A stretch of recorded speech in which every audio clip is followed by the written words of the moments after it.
Alright guys, crude oil, check this out. Increasingly interesting situation here on the crude oil. We're just about to break out of a very important resistance, 58.46.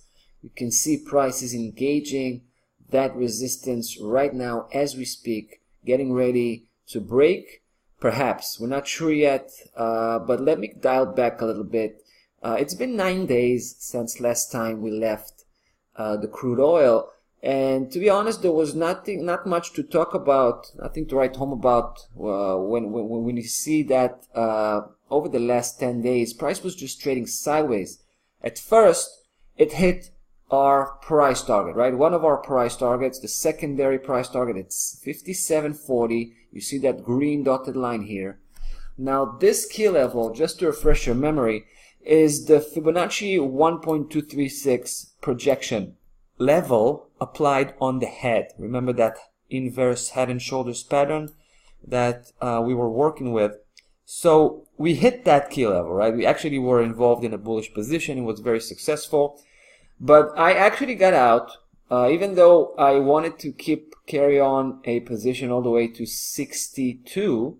Well, basically the range here between 61.40 and 62, right? This whole range, also 200 daily moving average is here right now. But this one is actually, well, I'm talking about the green dotted line. The second one is the 1.618, the natural next Fibonacci projection level that we should be aiming at once price breaks above the first one, which was 57.40.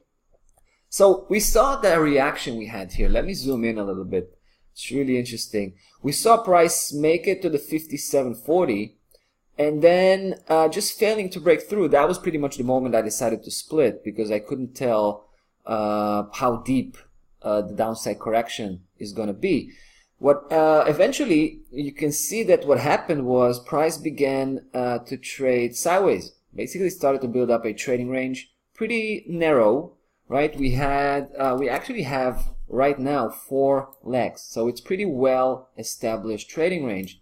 But the interesting part is obviously is what's going on right now, right? Price just made it straight up to the top resistance, 58.46, and take a look at the reaction we have here.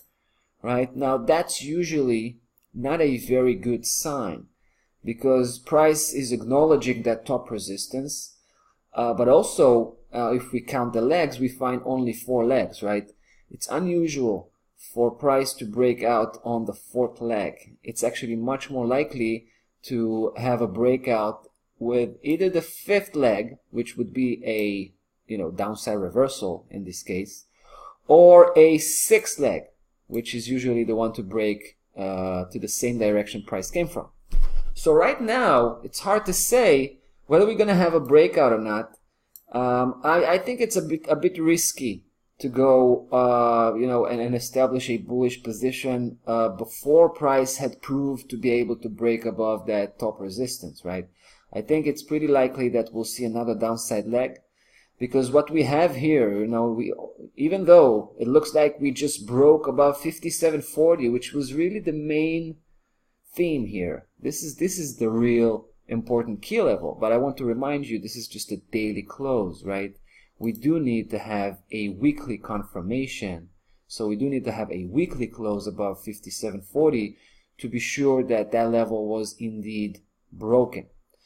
So even though I'm pretty strong with my bullish conviction here on the crude oil, as you can understand from a short-term perspective, it's a bit risky right now as price just reached that top resistance and just failed. Well, it failed yesterday to break through. I'm not sure how today is going to end, but it sure is going to be really interesting to see how things are going to unfold here. So I'll be sure to come back and to keep you posted. That's about that for today, guys. Hope you enjoyed.